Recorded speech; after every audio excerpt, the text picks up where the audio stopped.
प्रशासन ये भाषण देख के चुप बैठा रहे घर में, देश का नागरिक बैठा रहे कि देश की सेना सर्वप्रथम है, देश की भारत माता का मस्तक सर्वप्रथम है।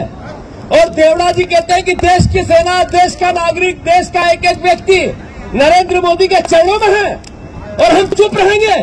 और फिर जब हम इसका प्रतिकार करेंगे तो आदरणीय देवड़ा जी, आप डोडा चूरा के तस्करों पे हम पर हमला करवाएंगे।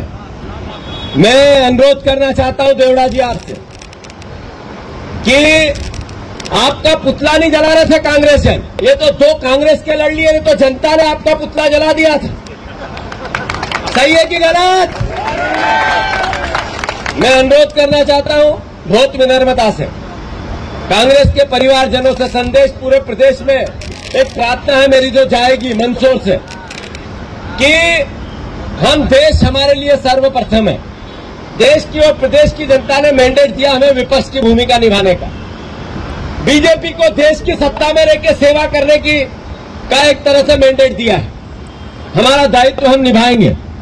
कांग्रेस पार्टी ने पूरे प्रदेश में एक साथ, मैं इससे पहले भी पिछले 1 साल से मैं ये बात कह रहा हूं, ये इसलिए 1 साल से कह रहा हूं कि लगातार लोगों के दिमाग में, जहन में, कार्यकर्ताओं के, नेताओं के बैठे ये बात कि कांग्रेस पार्टी निचले स्तर से, पंचायत स्तर से मजबूत नहीं होगी तो फिर हम बीजेपी को जिस बहुमत से हराना चाहिए दूर रह जाएंगे। अभी चुनाव का साल नहीं है, 3.5 साल है, पर अगर हम आखिरी साल चुनाव लड़ेंगे तो फिर हम अपनी नैया पार नहीं कर पाएंगे। इसलिए 3.5 साल चुप नहीं बैठना है। अभी आने वाले कुछ समय में 15 दिन 20 दिन में पूरे प्रदेश में एक साथ एक दिल्ली से राहुल गांधी जी एक कोऑर्डिनेटर भेज रहे हैं हर जिले में। उद्देश्य क्या है? उसके साथ एक 4 जने की टीम बनेगी हर जिले की।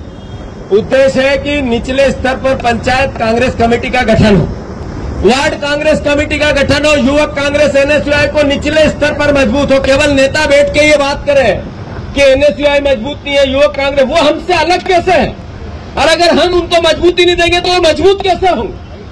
तो कांग्रेस पार्टी ने निर्णय लिया है कि ये गठन लगातार 60 दिन में, 50 दिन में, 40 दिन में पूरे प्रदेश में एक साथ अभियान चलाया जाएगा। उसकी शुरुआत होने वाली है। शंकर जी विदेश मंत्री देश के, उन्होंने वक्तव्य दिया, सुना आप लोगों ने?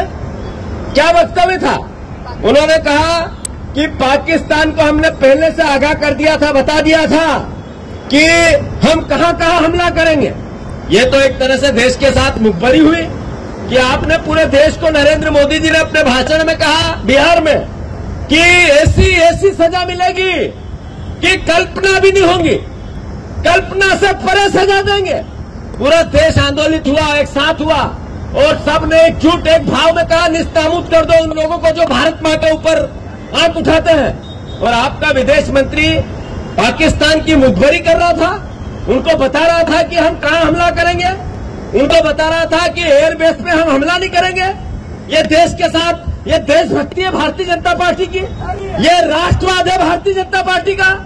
अरे ये देशद्रोह है या देशभक्ति है, बताओ आप। तो देशद्रोह का केस उस विदेश मंत्री पे क्यों नहीं होना चाहिए जिसने पाकिस्तान को पहले जाके बताया कि हम कहां हमला करने वाले हैं?